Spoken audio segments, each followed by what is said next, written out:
क्योंकि जो प्रतिनिधित्व है वो लोकतंत्र का प्राण तत्व होता है।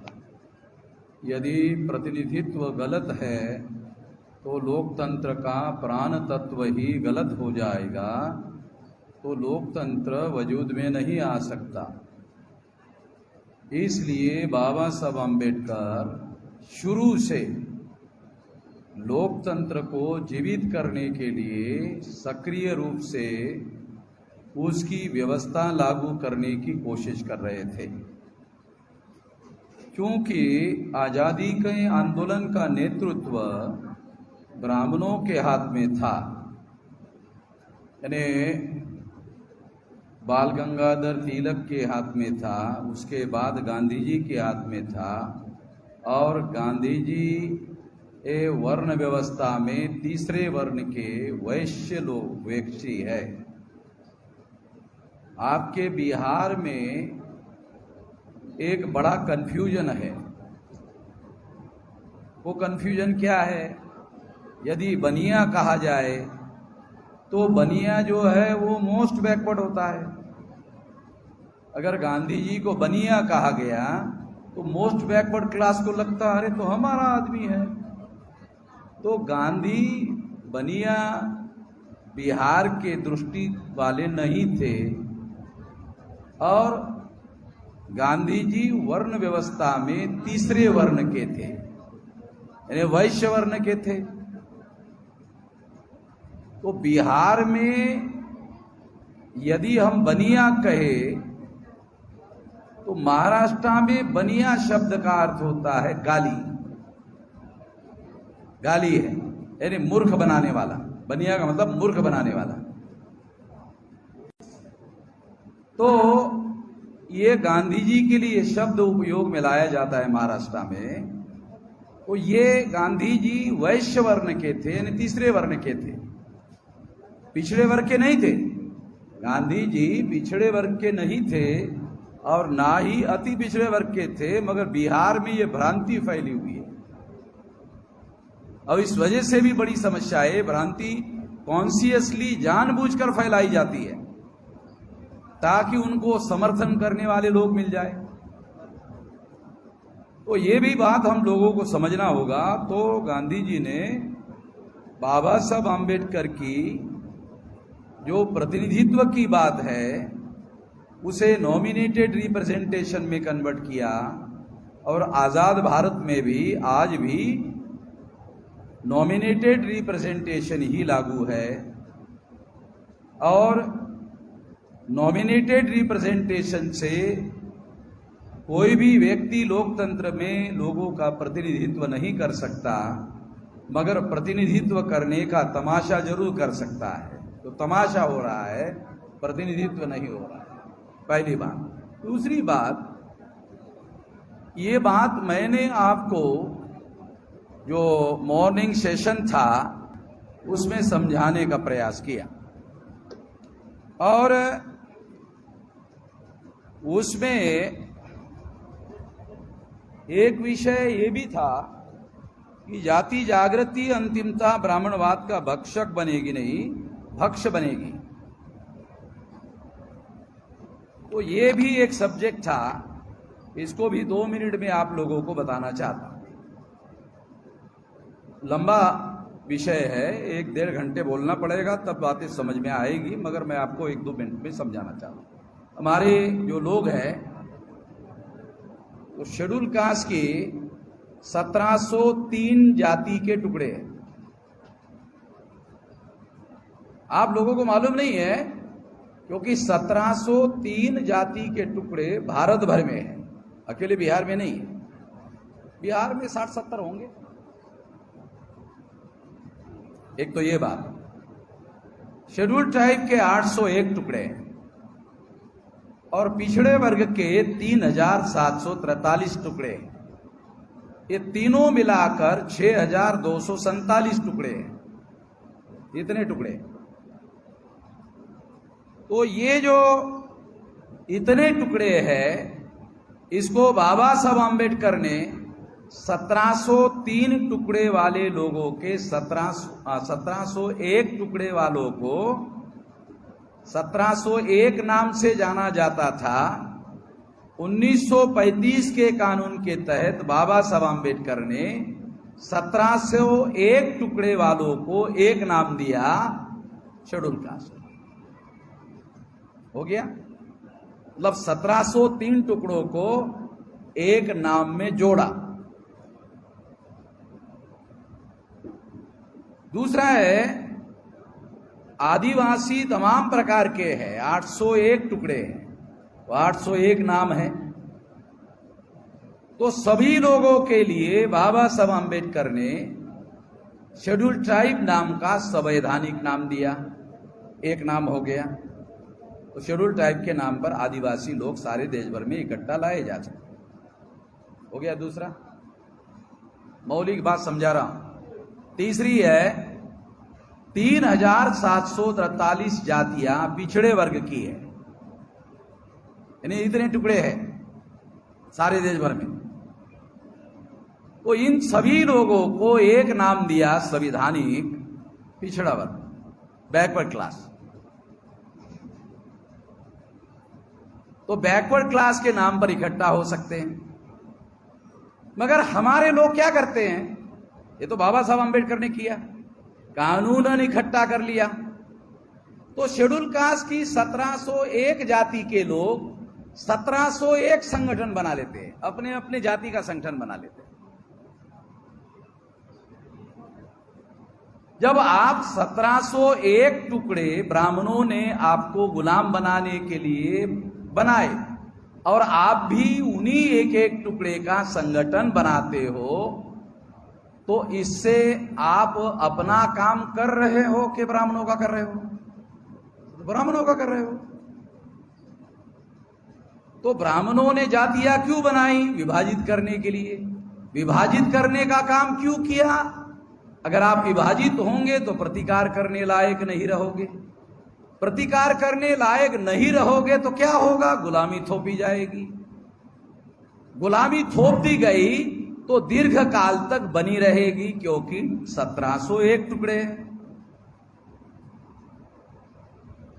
तो एक एक जाति का संगठन बनाने वाले लोग अंतिमतः ब्राह्मणवाद का भक्ष बनेंगे।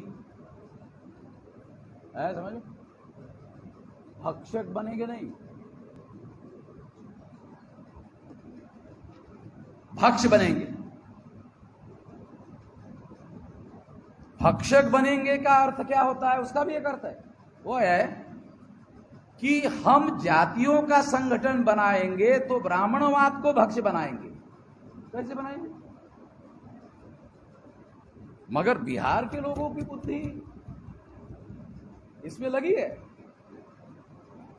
समझाने के लिए बता रहा हूं। ये हमारे लिए भक्षक नहीं, भक्ष बनेगी। तो हमको ऐसा नहीं करना चाहिए।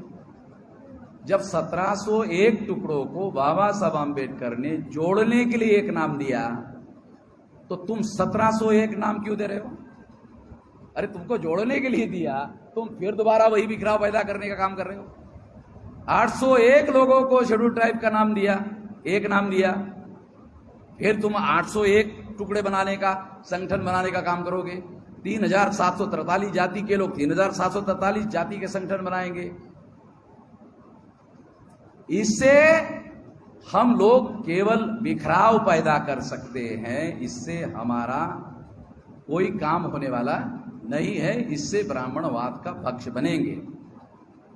और इसलिए अगर बाबा साहब आम्बेडकर ने 6247 जाति के टुकड़ों को 6247 टुकड़े की बजाय 3 नाम दे और 3 हिस्सों में 3 जगह रखा, उनके समय में इतना उन्होंने सफलता हासिल की और कानूनन संविधान में लिख दिया। अभी हम लोगों को क्या करना चाहिए? अब ये 3 को भी 3 नहीं रखना चाहिए, तीनों को भी 1 करना चाहिए। तीनों को भी 1 करना चाहिए। तो तीनों को इत्तेहाद कायम करने के लिए, एकता कायम करने के लिए क्या करना होगा? तीनों की एकता कायम करने के लिए ये सारे के सारे इस देश के मूल निवासी है, तो मूल निवासी का प्रचार करो। अगर इन सब लोगों की एकता पैदा करना चाहते हो, इंक्लूडिंग मुसलमान अपने घर में उस धर्म का पालन करना चाहते हैं, 5 बार नमाज पढ़ना चाहते हैं, अजान देना चाहते हैं, दे दे, उसको जो इच्छा है वो कर ले। मगर वो ब्राह्मण कहते हैं विदेशी है, हम कहते हैं मूल निवासी है। ब्राह्मण क्या कहते हैं मुसलमानों को? मुसलमानों को कहते हैं विदेशी है, हम कहते हैं मूल निवासी है। वो यहां का मूल है, यहां का मूल आदमी इस्लाम में समानता होने की वजह से धर्म परिवर्तित हो गया, तो हमारा आदमी है।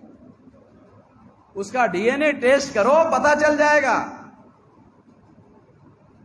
तो मुसलमान नाम का है, उसकी राष्ट्रीयता मूल निवासी है। मुसलमान राष्ट्रीयत्व के दृष्टि से मूल निवासी है।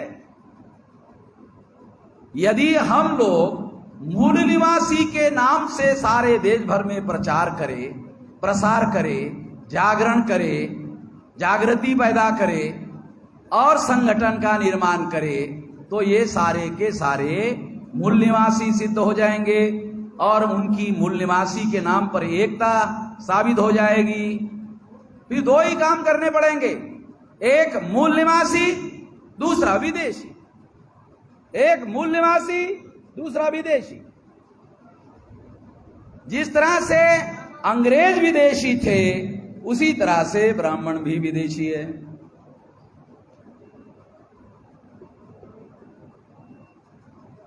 आपको ब्राह्मण विदेशी है ये समझाने के लिए विज्ञान तो कहता ही है। मैं आपको बहुत सिंपल आपके व्यावहारिक जीवन का एक उदाहरण देता हूं, उससे आपको समझ में आएगा। जो पानी का बूंद है, वो पानी का जो बूंद है, उसका उदाहरण देकर के आप बात समझ सकते हैं कि जो पानी का बूंद है वो बहुत बार जो है बूंद के तौर पर दिखाई देता है और मिक्स नहीं होता। उसी तरह से ब्राह्मण भारत के जीवन में, प्रजा में कभी मिक्स नहीं होता। ब्राह्मण कभी अपने घर के अंदर जो भी संस्कार करता है, जन्म से लेकर मृत्यु तक एकदम भिन्न होते हैं, अलग होते हैं। और मूल निवासी बहुजन समाज के लोगों के जो संस्कार है वो भिन्न होते हैं, और इसलिए 2 लोग अलग अलग हैं। वैज्ञानिक रूप से अलग है, डीएनए के आधार पर अलग है, और इन सिद्धांतों के आधार पर, इस एविडेंस के आधार पर 2 अलग अलग है। इसलिए यदि हम मूल निवासियों के नाम पर इकट्ठा होते हैं तो किसी को भी ऑब्जेक्शन होने का कारण नहीं है। कोई शेड्यूल कास्ट का आदमी अपने को मूल निवासी क्यों कह रहे हैं विरोध नहीं करेगा। कोई शेड्यूल कास्ट का आदमी विरोध नहीं करेगा। क्यों? अगर विरोध करेगा तो उसको पूछो, विदेशी हो क्या? मूल निवासी नहीं हो? विदेशी हो? विदेशी हो तो ज्यादा खतरनाक है, जाना पड़ेगा, देश छोड़ के जाना पड़ेगा। तो फिर बोले नहीं ये इधर का ही, इधर का है तो फिर मूल निवासी है, तो हम आपको मूल निवासी कह रहे हैं तो आपको क्या एतराज है? किसी को कोई एतराज नहीं हो सकता। आदिवासी तो कहते ही है हम आदिवासी है। आदिवासी का मतलब आदि निवासी है।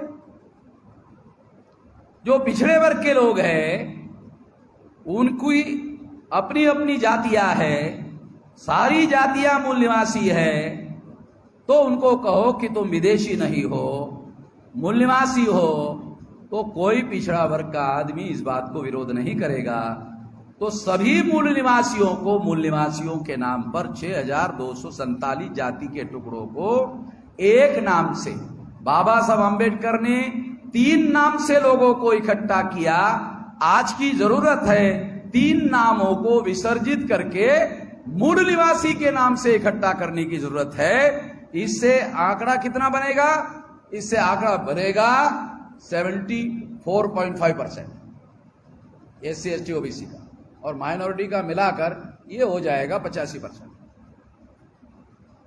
तो इतने ज्यादा लोग अगर अपने आप को मूल निवासी कहे और मूल निवासी के झंडे के नीचे इकट्ठा होने का काम करे, तो इस देश में आप लोगों को आजाद होने से कोई नहीं रोक लगा सकता। यदि आप अपने अपने जाति का झंडा उठाओगे तो फिर तो ब्राह्मणों का काम करोगे, और ब्राह्मणों का काम क्या है? वो आपको टुकड़ों में बांटना चाहते हैं और आपको गुलाम बनाए रखना चाहते हैं। अगर आप अपने अपने जाति का संगठन बनाओगे तो आप गुलामी का झंडा उठा सकते हो, इससे ज्यादा कुछ नहीं मिलेगा। गुलामी मिलेगी और कुछ नहीं मिलेगी, आजादी मिलने वाली नहीं। तीसरी बात मैं आप लोगों को बताना चाहता हूं, वो भी बहुत महत्वपूर्ण है। वो महत्वपूर्ण बात क्या है कि बाबा साहब आम्बेडकर कहते हैं, क्या कहते हैं? उन्होंने लिखा कि मैं बहुत मुश्किल से इस कारवां को यहां तक लाया हूं, इसको आगे ही बढ़ाते रहना, यदि आगे नहीं ले जा सके तो वहीं पर छोड़ देना, पर किसी भी परिस्थिति में पीछे मत जाने देना। डॉक्टर बाबा साहब आम्बेडकर। ये बाबा साहब आम्बेडकर ने 1956 को अपने अनुयायियों को कहा कि बहुत मुश्किलों से मैंने इस कारवां को यहां तक लाया, बहुत कठिन परिस्थिति में लाया, संकट से गुजरते हुए लाया, इसको पीछे मत जाने देना, और अगर आगे नहीं ले जा सकते हो तो जहां तक लाया वही उसको रोक के रखो। मगर मैं आपको बताना चाहता हूं कि ये कारवां आगे बढ़ चुका है। कैसे? ये कारवां इसलिए आगे बढ़ चुका है कि आज के तारीख में हमारा ये जो कारवां है 31 राज्यों में फैल गया और 567 जिलों में फैल गया। अब ये 674 जिलों में 1-2 साल में फैल जाएगा, और 4000 से ज्यादा तहसीलों में फैल गया, 22,000 से ज्यादा ब्लॉक में फैल गया, और 1.5 लाख से ज्यादा गांवों में फैल गया। और हमारे समाज के लोग साल भर में 25-30 करोड़ रुपया निधि आंदोलन को आगे बढ़ाने के लिए संकलन करते हुए देते हैं। अभी आप लोगों ने केवल एक बिहार राज्य के अधिवेशन के दरमियान अपना सारा खर्चा तो आपने किया, मगर इसके बावजूद भी राष्ट्रव्यापी आंदोलन चलाने के लिए आप लोगों ने 11 लाख रुपया भी दिया। ऐसे सारे देश के लोग दे रहे, केवल बिहार के लोग नहीं दे रहे, सारे देश के लोग दे रहे। तो इसका मतलब यह है कि विशाल संगठन बनाने के साथ साथ इस आंदोलन को आगे बढ़ाने के लिए जो रिसोर्सेज चाहिए, ह्यूमन रिसोर्सेज चाहिए, फाइनेंशियल रिसोर्सेज चाहिए, टैलेंट के रिसोर्सेज चाहिए, ये भी रिसोर्सेज हमारे लोगों के द्वारा दिए जा रहे हैं, और हमने इस आंदोलन को यहां तक लाया। बाबा साहब आम्बेडकर कहते हैं पीछे मत जाने देना, आगे लेके जाना। तो अब ये 31 राज्यों में फैल गया है, तो ये पीछे जाने का मामला खत्म हो गया। मैं खास बात आप लोगों को बता रहा हूं, ये पीछे जाने का मामला खत्म हो गया। जहां है वहां रोक देना नहीं, नहीं नहीं, आगे बढ़ाना है। इसको आगे बढ़ाने का काम किया गया है। बाबा साहब आम्बेडकर के आदेश के अनुसार, उनके इच्छा के अनुसार, वो चाहते थे कि उनके अनुयायी, उनके डिसाइपल इस कारवां को आगे बढ़ाए। वो चाहते थे, उन्होंने ऐसा लिखा, ऐसे आगे बढ़ाओ। तो हम वो लोग हैं बामसेफ के, आगे बढ़ा रहे, पीछे नहीं। बाबा साहब आम्बेडकर को अपने जीवन में कभी 25-30 करोड़ रुपया हमारे लोगों ने नहीं दिया। आप लोगों को मालूम नहीं, मुझे मालूम है, मगर बामसेफ के द्वारा जो आंदोलन चल रहा है उसको 25-30 करोड़ रुपया साल में आप लोगों के द्वारा सारे देश भर में दिया जा रहा है। तो मामला पीछे नहीं, मामला जहां है वहां भी नहीं, मामला आगे के ओर जा रहा है। और इसमें 300-400 पूर्णकालीन कार्यकर्ता काम कर रहे हैं। अभी एक कार्यकर्ता मुझे यहां स्टेज पर मिला, कहने लगा कि मैं भी पूर्णकालीन कार्यकर्ता सारा समय देना चाहता हूं। तो जो देना चाहते हैं सारा समय, उसके लिए थोड़ी रुकावट है ये आंदोलन के लिए। तो ऐसे और बहुत सारे 300-400 लोग हैं सारे देश भर में। जैसे मैंने सेंट्रल गवर्नमेंट की नौकरी छोड़ करके ये काम 86 से पहले शुरू किया था। तो इस तरह से ये काम जो है हम लोगों ने शुरू किया और यहां तक फैलाया है। तो इसलिए ये कहा जा सकता है कि ये आंदोलन अब पीछे नहीं है, ये आंदोलन अभी आगे जा रहा है। जैसे बाबा साहब आम्बेडकर की इच्छा थी कि ये आगे जाए, तो इसको आगे ले जाने का काम हम लोग कर रहे हैं। और कितना कर रहे हैं? तो 4 बार भारत बंद किया, 2 बार भारत बंद किया, तो एक बार तो नरेंद्र मोदी को संसद में कानून बनाना पड़ा हमारी वजह से। दूसरी बार सीए का कानून पास किया, अभी तक लागू नहीं होने दिया, अभी तक लागू नहीं होने दिया। ये हमारी आंदोलन की बदौलत हुआ। और किसी की ताकत नहीं है कि नरेंद्र मोदी को रोक लगाने का काम करे। हमने ही रोक लगाई, किसी ने रोक नहीं लगाई। और ये एक वजह है कि वो हमारे आंदोलन को तोड़फोड़ करने के लिए कोशिश कर रहे हैं। देखो आरएसएस के लोग क्या सोचते हैं, विश्व हिंदू परिषद के लोग क्या सोचते हैं, बीजेपी के लोग क्या सोचते हैं जानते हो? ये सोचते हैं कि केंद्र सरकार हमारी है, प्रधानमंत्री हमारा है, 303 से ज्यादा मेंबर पार्लियामेंट हमारे हैं, कई हजार एमएलए सारे देश भर में हमारे हैं, 17 राज्यों के मुख्यमंत्री हमारे हैं या समर्थक है, और कई एमएलए हमारे हैं, कई विरोधी पार्टी के नेता हमारे हैं। सारा का सारा हमारा है, सब कुछ हमारा है, ये सारा का सारा हमारा है। मगर भारत बंद वामन मेश्राम का है, ये सारा हमारा है। भारत सरकार हमारा है, प्रधानमंत्री हमारा है, 303 एमपी सांसद हमारे हैं, 17 राज्यों के मुख्यमंत्री हमारे हैं, मगर भारत बंद वामन मेश्राम का है। बहुत दुखदायी बात है।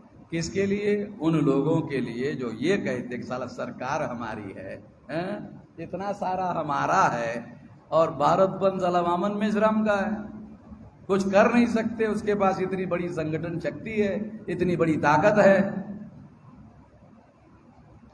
तो आप लोगों के साथ और सहयोग से इतना बड़ा विशाल संगठन बन गया। दोपहर का जो सत्र चल रहा था मॉर्निंग सेशन में, तो यहां जो कुर्सियां थी वो उसमें बैठने के लिए जगह नहीं थी, और बहुत सारे लोग बाहर ही थे, बहुत सारे लोग बाहर थे, बैठने के लिए यहां जगह नहीं थी। और मैं थोड़ा यहां हमारे कार्यकर्ताओं को टेलीफोन कर रहा था, आओ क्या है, थोड़ा 10 मिनट के बाद आ जाओ। फिर कहा आओ क्या, थोड़ा 15 मिनट बाद आ जाओ। फिर कहा आओ क्या, कहा कि नहीं 20 मिनट बाद आ जाओ। फिर मैंने निर्णय किया, पूछा 2-4 लोगों को कि हॉल में कितने लोग हैं, 20-25 लोग हैं। तो मैंने कहा फिर मुझे जाना जरूरी है। मैं आया तो फिर हॉल आधे से ज्यादा भर गया। तो मुझे पता चला कि लोग मेरी राह देख रहे हैं और कुछ लोगों का मिसअंडरस्टैंडिंग हो गया कि मैं चला गया, अब आने वाला नहीं हूं। इस वजह से लोग बहुत बाहर तक लंबी रांग लगा करके मुझे मिल रहे थे, कहाँ जा रहे हो? नहीं तो हम तो यही सोचे थे कि आप आने वाले नहीं, इसलिए हम जा रहे हैं। जब आप आ ही नहीं रहे तो फिर वहां जाने का क्या मतलब है? तो इसलिए मैं आपको बता रहा हूं कि फिर मैं आया और फिर इस तरह से लोग जो है बड़ी संख्या में आज यहां उपस्थित है। मैं आपको बताना चाहता हूं कि हमारा ये जो आंदोलन है सारे देश भर में, ये बहुत बड़े पैमाने पर फैला हुआ है। तो इसमें हमारे दुश्मनों को ऐसा लग रहा है कि अगर ये कारवां इसी तरह से आगे बढ़ता रहा तो उन लोगों को बहुत मुश्किलों का सामना करना पड़ेगा। मैं आपको स्टैम्प पेपर पर लिखवा दे सकता हूं, 10 साल है उन लोगों के लिए, 10 साल, 10 साल, ज्यादा नहीं, 10 साल में इन लोगों का बंदोबस्त कर देंगे। 10 साल में 20 बार भारत बंद होगा और कोई SC ST OBC माइनॉरिटी का आदमी जो है उसके समर्थन में नहीं रहेगा, हमारे समर्थन में रहेगा। और इस तरह से 10 साल में हमारे लोग आजाद होंगे और 10 साल में हमारे लोग हुक्मरान हो जाएंगे। इतनी बड़ी ताकत हम लोगों ने निर्माण की। अब दोपहर में ये सब्जेक्ट है मूल निवासी Bahujan Samaj, SC ST OBC minority में इत्तेहाद एकता कायम किए बगैर उनको शैक्षणिक, सामाजिक, आर्थिक, राजनीतिक समस्याओं का समाधान संभव नहीं है। तो एकता के बारे में तो पहले ही बोल चुका हूं मैं। एकता के बारे में मैंने पहले ही आप लोगों को बोल दिया है कि ये जो एकता है ये हम लोगों को जाति जाति संगठन नहीं बनाना है, हम लोगों को मूल निवासी के नाम पर संगठन बनाना है। तो सारे देश की एकता पैदा हो जाएगी, ऐसा हमको करना होगा। दूसरा, OBC की जाति आधारित जनगणना किए बगैर उनके संवैधानिक अधिकार शैक्षिक, सामाजिक, आर्थिक, राजनीतिक को दिलाना संभव नहीं है। मैं आपको कहना चाहता हूं कि देश में बैकवर्ड क्लासेस के मुख्यमंत्री कई राज्यों के, अब देखो बिहार का मुख्यमंत्री बैकवर्ड है, उप मुख्यमंत्री वो भी बैकवर्ड है, राजस्थान का मुख्यमंत्री अशोक गहलोत माली ज्योतिराव फुले की जाति का है, वो भी बैकवर्ड है, मध्य प्रदेश का मुख्यमंत्री शिवराज सिंह चौहान ये भी किसान जाति का, OBC का, किराड़ जाति का है। तो देश में बैकवर्ड क्लासेस के बहुत सारे मुख्यमंत्री है। ये महाराष्ट्र में जो शिंदे बना, एक कुणबी मराठा है, ये शिंदे महाराष्ट्र का अभी जो बना। तो इस तरह से ऐसे बहुत सारे मुख्यमंत्री तमाम बैकवर्ड क्लासेस के हैं, मगर बैकवर्ड क्लासेस की सामाजिक, आर्थिक, राजनीतिक समस्याओं का समाधान नहीं हो रहा है। वो मुख्यमंत्री है मगर उन समस्याओं का समाधान करने के लिए वो कोशिश नहीं कर रहे हैं, क्योंकि उनके पास जो धारणा है, विचारधारा है, वो निश्चित रूप से उनकी नहीं है। वो ब्राह्मणवादी विचारधारा ही इनडायरेक्टली उसका ही पालन पोषण कर रहे हैं। इसकी बदौलत ऐसा नहीं हो रहा है। तो हम लोगों को फुले शाहू आंबेडकर की विचारधारा के आधार पर बैकवर्डों का राष्ट्रीय संगठन बनाना पड़ेगा। बनाया जा चुका है। चौधरी विकास पटेल के नेतृत्व में सारे देश भर में बैकवर्ड क्लास का संगठन बनाया गया है और उसकी परिवर्तन यात्रा एक बार निकल भी चुकी है और आने वाले समय में दोबारा राष्ट्रीय स्तर की परिवर्तन यात्रा निकलेगी, आपके बिहार में भी आएगी। आखिरी विषय है 100% आरक्षण लागू किए बगैर आरक्षण की समस्या का समाधान नहीं हो सकता। मेरा सवाल है, 100% आरक्षण लागू किए बगैर समस्या का समाधान नहीं हो सकता, बराबर? 100% आरक्षण कौन लागू करेगा? 100% लागू करने से तो समाधान होगा, मगर ये लागू कौन करेगा?